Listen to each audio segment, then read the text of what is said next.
Hey, welcome to Skunk Works. Alright, so you got water hose, you got water, and you got the wall. What happens when you get water damage? See that? See that? Oh, this. Whoa, look at that. Do you want to see how I fix it? Do you own a home? You want to take care of your home? Huh? See? Do you want to see how you fix this without paying somebody thousands and hundreds of dollars? You see? Right here. Moisture gets in there and pushes it out. So if you want to see, subscribe to Skunk Works. You don't have to be a professional to fix your own home and spend thousands of dollars. Take a look how.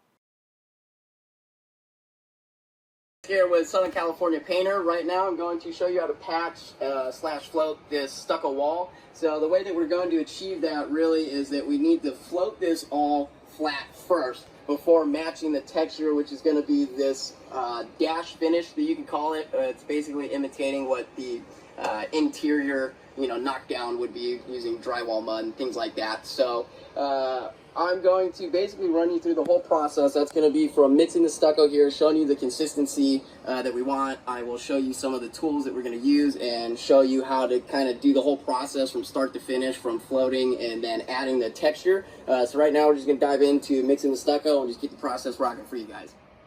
Alright guys, so right now we're going to mix our stucco, okay? And you don't necessarily want to fill this whole thing up. Alright, take a look at the way the professionals do it. Look at the way he's dressed and check out his arm. You know how you're a professional, he has to have tattoos, okay? That's the #1 rule. If you're going to repair it yourself, you're going to have to get tattoos. You can see he put in Portland cement in there.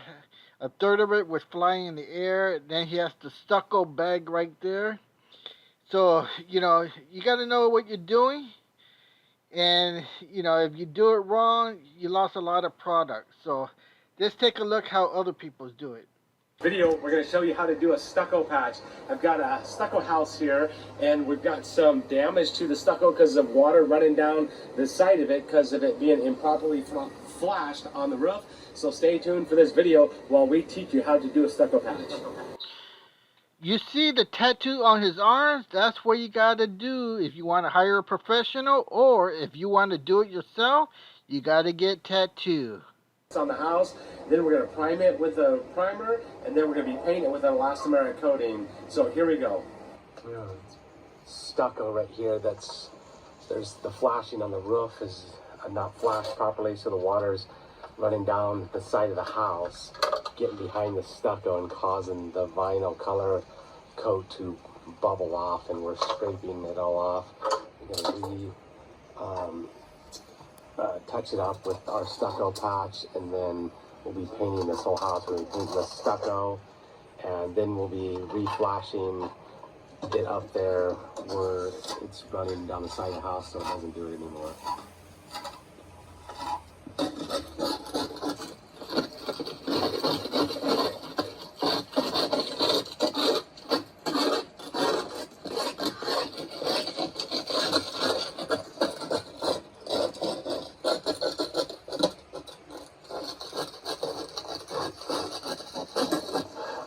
Come on, make it look good, Fred.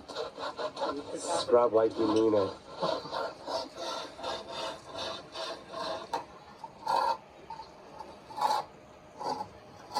You know how it would come out and see if people, if they like it, don't like it, and make good comments on it.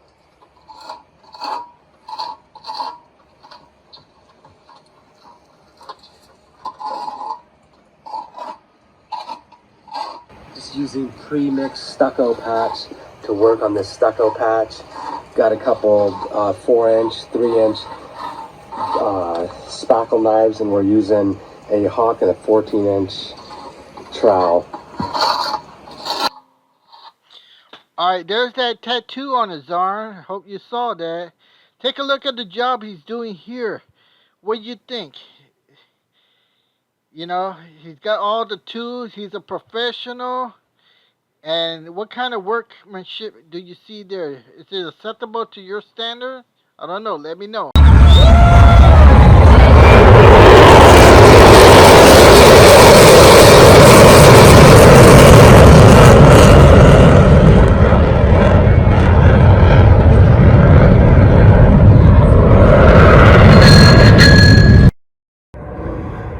Hey, welcome to the skunk work. It's hot out here, so alright, we're gonna repair the wall over here. You see?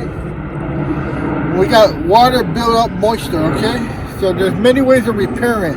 You could do the cement and stucco, but it all depends on your wall, what you have. Alright, so right here, what I have here is a Texaco. It's like a rubber paint.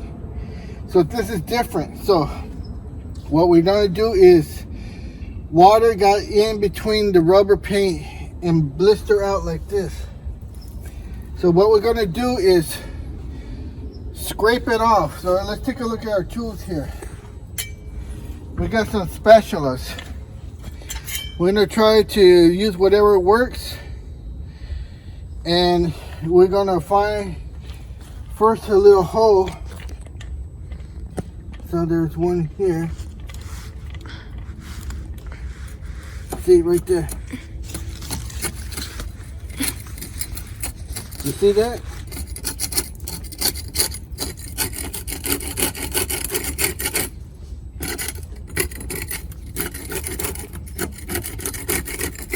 And we're just gonna scrape it out. Now, let's see here. See that?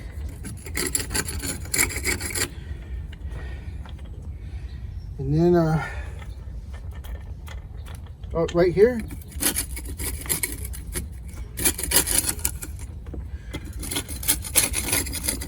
You can see how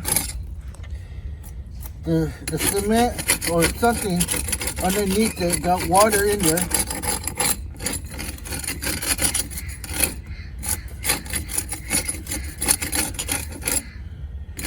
Okay, you get a zoom in shot here? Oh crap, look, no tattoos on my arm. I must not be a professional. We got this. I don't know what this is.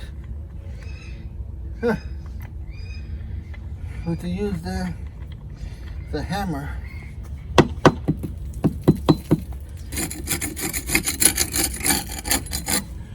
Okay.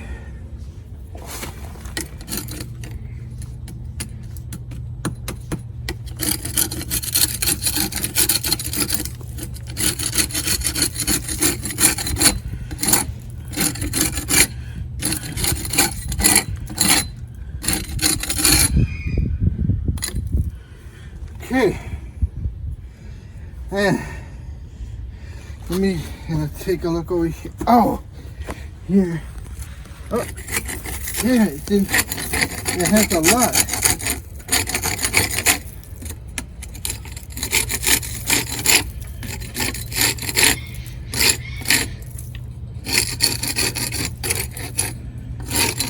Okay, those are surprising to me.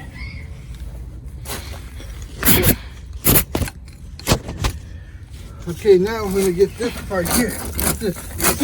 This is the big one.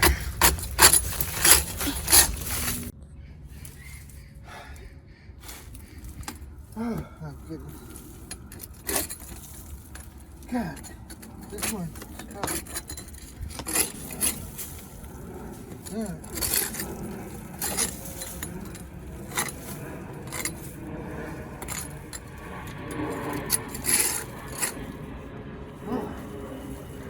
See that? This is the rubber paint. Textile paint. So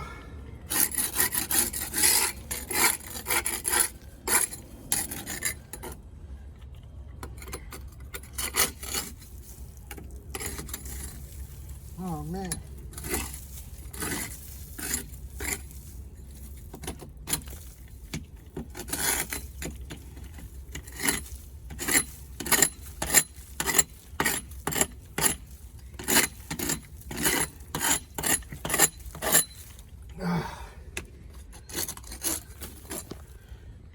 Man, this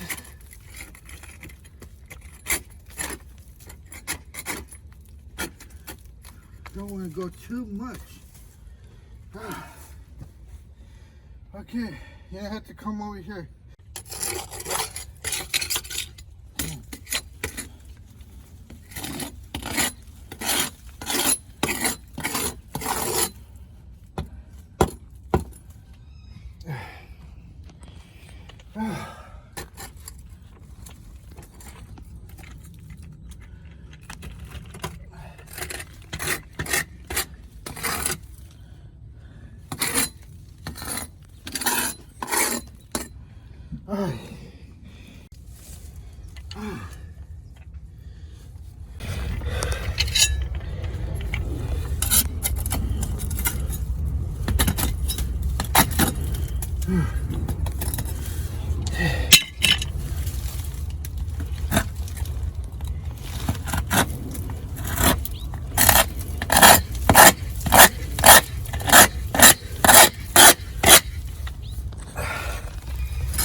Okay.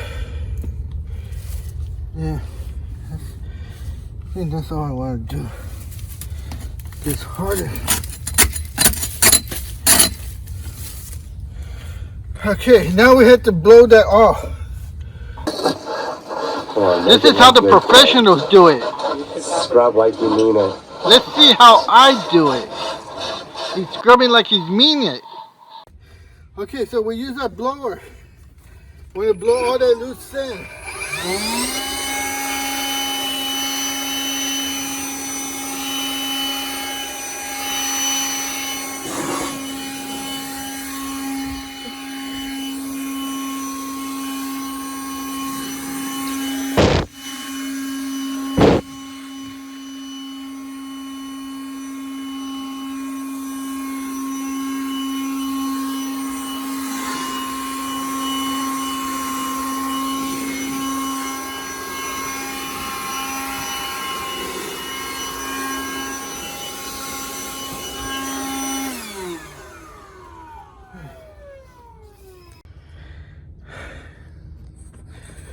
All right, take a look at it. See right there?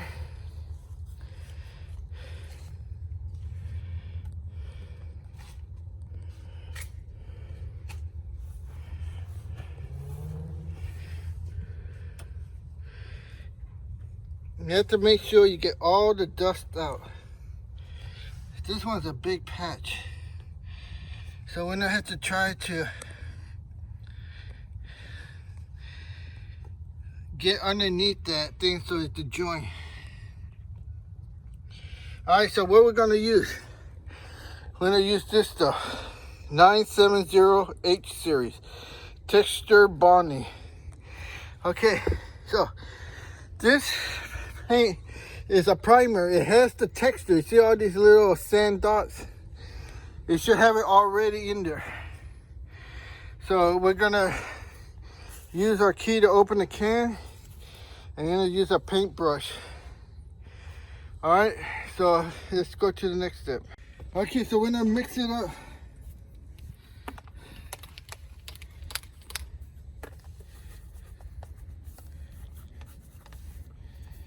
Okay, so mix it up good. Alright, so I already got it nice and clean there. Get a brush. Okay, so it should be good to try. Just get any kind of loose sand out.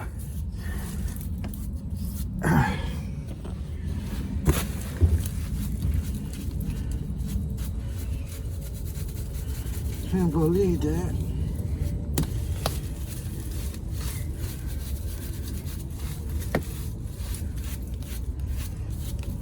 Okay. Alright, so do you see that? Alright, so let's open this up and put it on a good surface so it doesn't fall. Now this is not the color of the house, this is a primer, okay? So it should be white.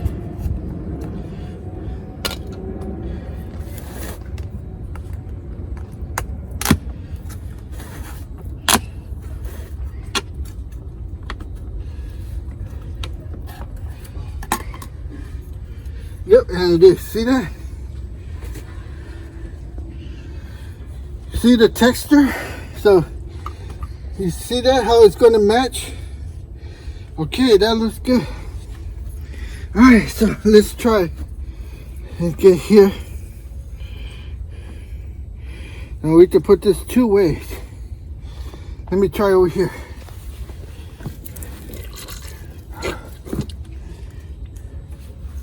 Oh yeah, that feels good.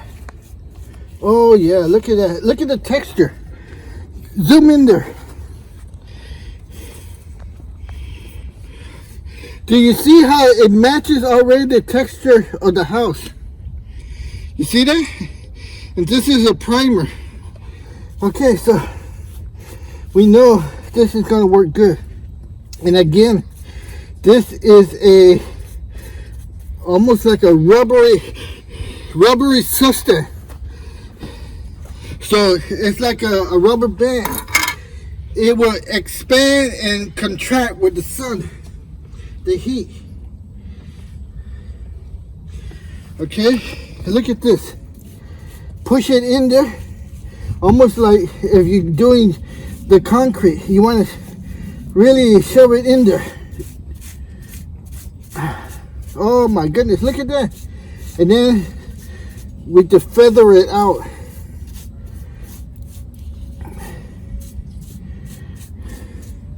You can see here how it's a little bit low.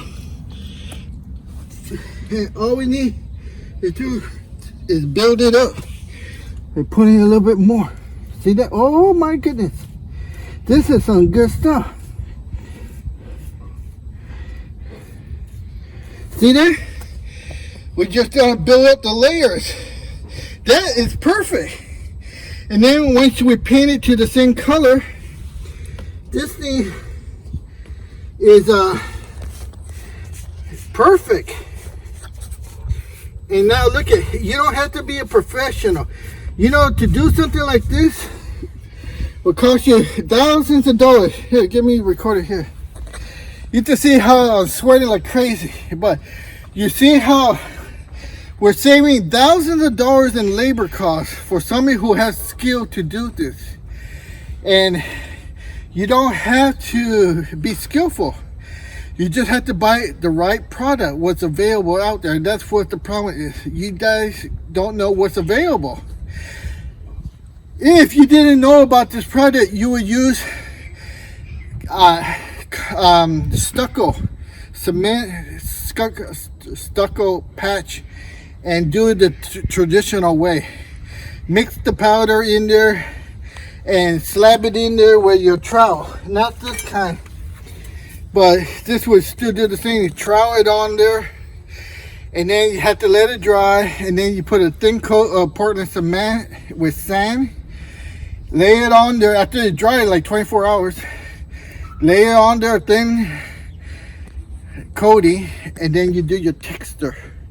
You use it with the orange float and then with the green floater to get this kind of texture. Look right here.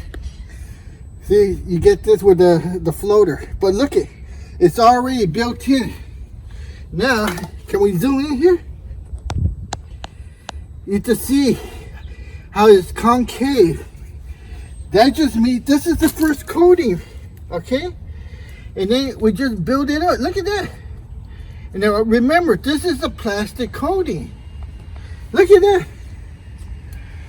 See, I just build it up. I build it up level to this. So this is what's great about it. See, I got it thick. And then I'm just going to build it up. Look at that. Build it up. And then I just smooth it out. Remember right here, this is the second pass. I just see right here, it's not There, a little bit better. And then we just keep building it up until we achieve the level, the thickness. Again, this is a rubbery base. It will expand and contract like a rubber band with the heat and cold. If you want to know where to get this stuff, you're gonna have to notify me in the comment section, because this is not sold to the general public, but I could get it for you. Look at that. See, it's still low right here, but this is just my first coating, first pass, and then you flare it out from the edges. See,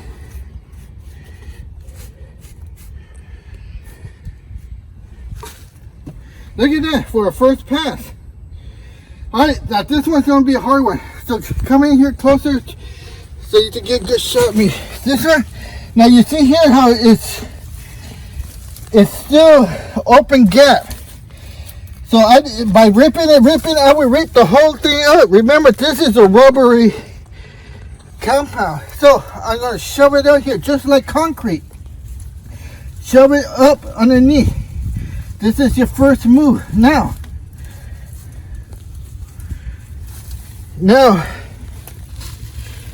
the compound is going underneath it, you see?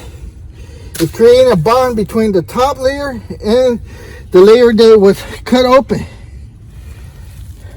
See? Shove it in there. And we do that all around the edges first. Right here. See? We're going in between. That's the first step. See, push that product right in there. See that?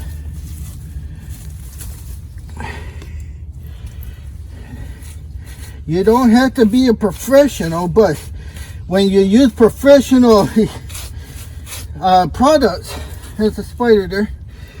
When you use professional products, the end result makes you look like a professional. This thing is making me look like I've been doing this all my life, 20 years. This is the first time I do this. See that? Push it in there. That's the first thing you do. All around the edge. Don't worry about the middle. The middle is easy. See? Push that product inside, in between those layers.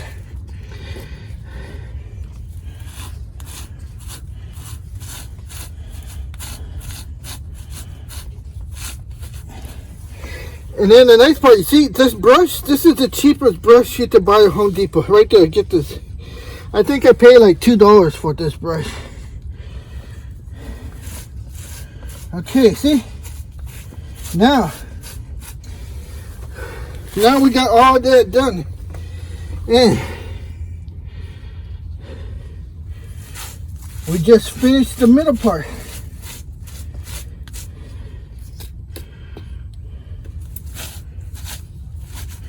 Okay, so you to get a close-up here of me doing this. And like I said, this is just the first layer. Don't worry about getting it level with this. You got to build it up.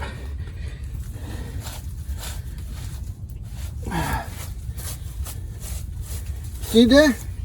And of course, you got to let it harden a little bit, let it dry. You can't expect to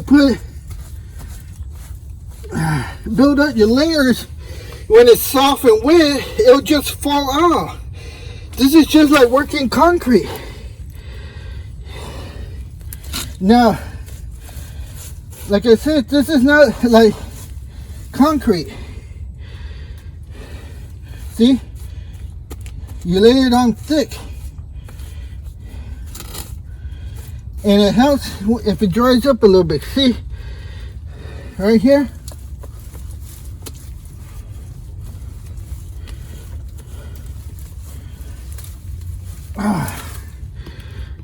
tell you the honest truth, this is my first time doing it.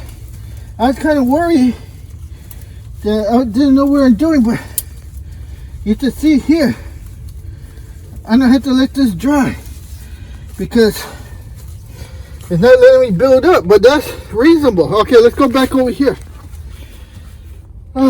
Let's do a little touch test. Let's do it here. Still tacky, see that? Still tacky. So we're gonna have to let this dry a little bit. You might have to buy a new brush. I only bought one, but look at the results. Let me see here. Okay, look at the results there. You see? Look how that looks. You can see a little indentation here. Like I said, this is just the first coating. Come on, you guys. You can't expect to do this on the first pass. Look at right here. You see how I got this build-up? It all looks natural. If you don't like that build-up, just touch it with the brush again. And then here, this was real bad. This was scary for me. You can see how low it is right here. You see how low? It's the first pass. Come on, you guys. And then over there. Now, let me see here. I'm getting this. See? Let me put it here. For those of you who still don't understand, underneath here, there's where it was packed with this product to join the top of the wall here to the new plaster, because you could keep peeling this, and I could have peeled this all the way up, got rid of everything, but you don't want to do that. That's why you see this indentation. You could see it, you see, but all that would be fixed with buildup. Just let it dry, put it in there to coating, let it dry, put it in there to coating if it needs it, let it dry, put it in there to coating, and then you have it build up flush to the wall like this one here. See, this didn't require that much.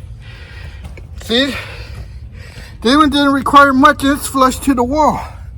This one needs just a little bit more right there, and it'll become flush to the wall. Now, what's recommended is using this with a spray can, air compressor. You don't need that. You see that? I did it with a brush. And look at, you can see the results here. You don't need a spray can. You don't need to buy even a Harbor Freight, the $39.99 sprayer. You don't need it. Look at this. Is an excellent, good product. I'll show it to you again if I can. There we go. But look, see this? I'm telling you, you cannot get this stuff. This is only sold to the industry. You got to have a business license. You got to have all that. I have all that. You cannot get this stuff, but if you contact me, I can get it for you if you like. But again, a lot of you are not going to do that, not going to take advantage of that. But you can see how what a $2 brush at Home Depot can fix your problems. And the great part about it, you got to understand this part. Stucco is made out of cement, Portland cement with sand, and the stucco material, that is mostly concrete cracks. This would never crack because this is elastic. It's like a rubber. You could see here, look, you cannot do this with regular paint. See, this is elasticity. The problem what happened here, water right here got in between the walls and it ballooned out. It pushed out. You see, it pushed out from the back side. That's why it caused it to blister. you cannot get this paint chip with standard paint. Okay? You cannot even do that with the cement or stucco repair, stucco powder. You mix it and you apply it. Like I said, you apply it on with a trowel. A trowel. And then you let it dry. You come back, you put a thin set of stucco in there. You let it semi-dry. You get your orange sponge and you float it in. You flare out the edges. Then get the green sponge or the green floater, dip it in water, and sand it with the water, with the green floater. You're exposing the sand. The sand is what gives you this texture. All right, look at this paint. Is a primer. It's a primer. Already has the texture built in there. It has elasticity. It's rubber with the heat. Let me show you the heat. Right there. See that? Right there. That's the sun. The sun heats it up. Heat expands. At night it gets cold, contracts. There's where you get your cracks. This is rubber. This will expand, contracts, keep going. And it will never crack. Why? Because it's rubber. Alright? This is the difference between doing it this way with the correct kind of product available on the market. See, the problem is a lot of this stuff you don't know about. And contractors, they don't know about. So what do? They rely on what the market has been doing for generations, years. Cement, plaster, stucco, and floating it. That's how the industry does it. Anything wrong with that? No. But what's the major byproduct of that? Cracks. You ask anybody who does concrete work and they'll tell you, you get cracks. You get a little hairline fracture, cracks. And how you solve those little cracks? You paint over it. That's what they tell you. Use a latex paint. But even a latex paint does not give you this. Look at this paint chip. Compare this paint chip with what you have. Because you don't have this. This is Texaco. See? Alright. So, let me end this video here because this is the first layer. I gotta let it dry, then I build it up again. Let it dry, then I build it up again. Because it's not critical. I'm gonna wash this. Look, I can even scrape it on here. It's not gonna hurt it. You see that? This will not hurt it. It's cleaning my brush. I gotta paint the whole wall anyways because I want to make sure, because this paint here is, I don't know, it might be 20 years old. So by painting the whole wall here, it would blend in and match with the new, same color paint, but a newer paint up against, this has been faded with the sun, you see. So if I paint the whole thing with a roller, it would look brand new. Alright, so just want to tell you, I'm going to use the same brush because look, I'm going to clean it better with water and I don't have to buy another $2 brush.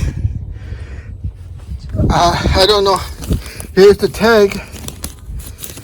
I'm pretty sure it was $2, but you don't want to save money, go ahead and go to Home Depot and buy 2 or 3 more brushes. Alright, so there you go. That's how you repair a wall. You own your own house. Why pay hundreds, several hundreds, let's make that clear, several hundreds or even thousands of dollars to repair a stucco damaged wall when there's products out there? Even, hey, this is my first time doing this in over, I don't know, 20 years, because my dad and my uncle, they were into construction, and I even built one house and one garage. The garage, from the concrete foundation all the way up to the roof, I built that. Inside the house, we built the whole frame. It was a rental house, and the tenants, they were dirty pigs. They had cockroaches everywhere, so we had to tear down all the drywall. We tore down everything to the studs, and we built that house back up. So, yeah, I know about construction, but I went into manufacturing. But I'm telling you here, products. You don't know what's available on the market because you don't have access to it. That's why here in Skunkwork, I tell you, manufacturing, there's a lot of stuff. Look, you see all those fighter jets, the B-1 bomber on my intro? That has a windshield glass. You have a pilot. The pilot has to see. Tell me, that glass gets dirty. How do they maintain that glass clean? How do they make sure when you're flying up in the atmosphere, you have dust particles, clouds, moisture, everything gets on the glass? How come your car down here, same thing, gets so filthy dirty, the glass? And those jet fighters, their windshield, they don't have windshield wipers. That glass has to maintain clean. There's a product out there, and I have it. Why do I have it? Because I was in the manufacturing business. Look at my intro. I did work on the B-1 bomber. You don't think I've had access to those products? And those products are not sold to the general public, not to you. But me, I could still get it because I have my business license. I have my company still available on the books. They know me. They know my company.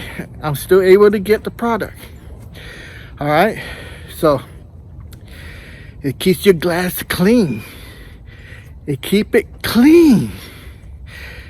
A lot of you guys never been up close to one of those fighter jets. They're very high up. And even with a step ladder, you can't reach it. All right, so like I said, repairing your wall can be easy if you have the right product. Do you have to be a professional? No. You just need the right product. All right, this is Jay from the Skunkworks signing off. Make sure you hit that like button, subscribe, and ask me questions. You own a house, you have this kind of damage on your wall. And what are you doing about it? You're doing nothing. Why? Because it costs too much to hire somebody to repair it for you. That's why you don't do nothing. You just saw me repair that. Can you do that? Can you open a can? Can you open a can? Can you get a cheap brush? The cheapest brush Home Depot sells. Can you repair that? Only if you have the right product. Give me an email. Give me a subscription. Sign up. Subscribe. Hit that like button. If you don't hit that like button, I'm not talking to you. I'm not giving you any information. Because you're not hitting the like button.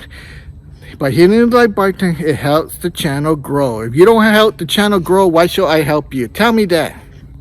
All right. So now I'm getting tired. It's hot. You see me sweating. And you saw how hard I work repairing the wall. If you think you can't do that, well, you can't go to the toilet, do your business, and clean yourself. Because that's harder than doing this. I'm not kidding. All right.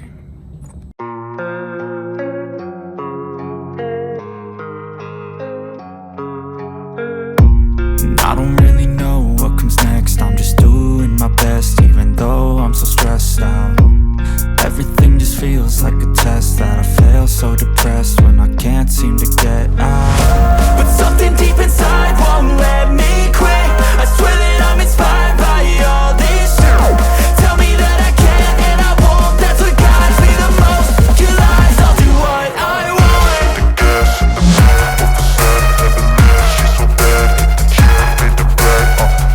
Now a word from our sponsor.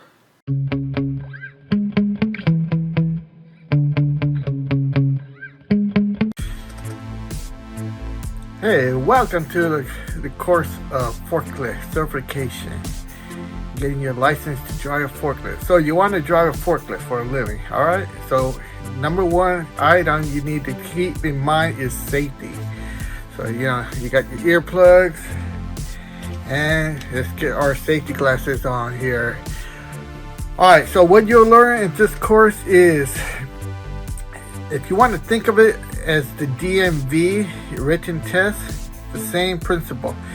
There's a book that I would display, and I would go over all the details that you need to know.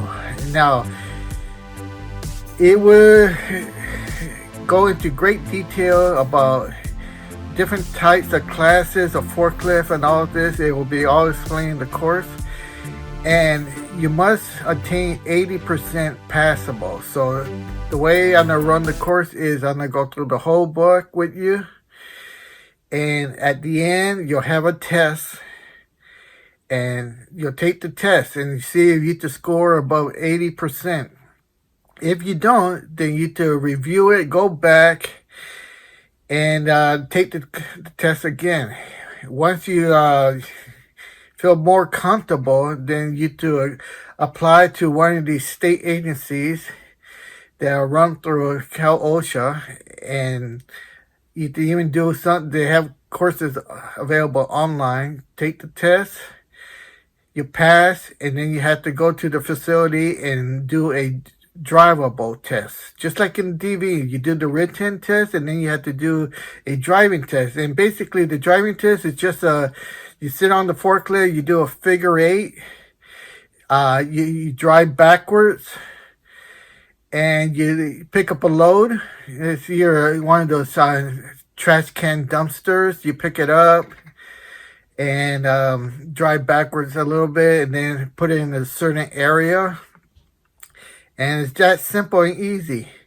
But you are required to do the written test and a driving test.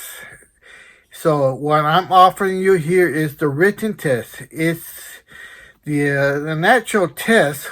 Just like in the DMV, you do the written test. This explains everything you need to know. So when you take the real test, it'll be a piece of cake for you. So I want to wish you good luck, and I hope you take the course. Thank you. Okay, so here's the forklift I was driving in reverse right there. Had to go over the fence, clear these two pump units, do a 180 turn, and lay the pipes down there. So you can see how big and heavy these pipes are. There's 3 of them.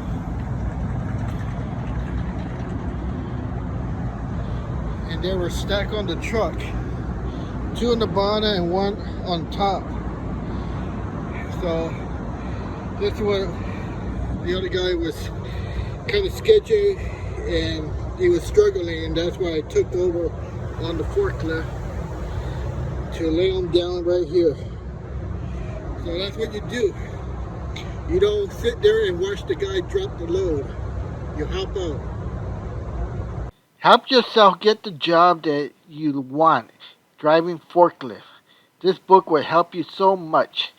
Get it now on amazon.com, and you'll be happy you did so. I feel nauseous, believe me. Never had a lot of shit come easy. Had to work hard, struggle just to be me. Had to rise up just so they could see me. Did what I had to do just to feed me, and what was left over I put towards my dreaming.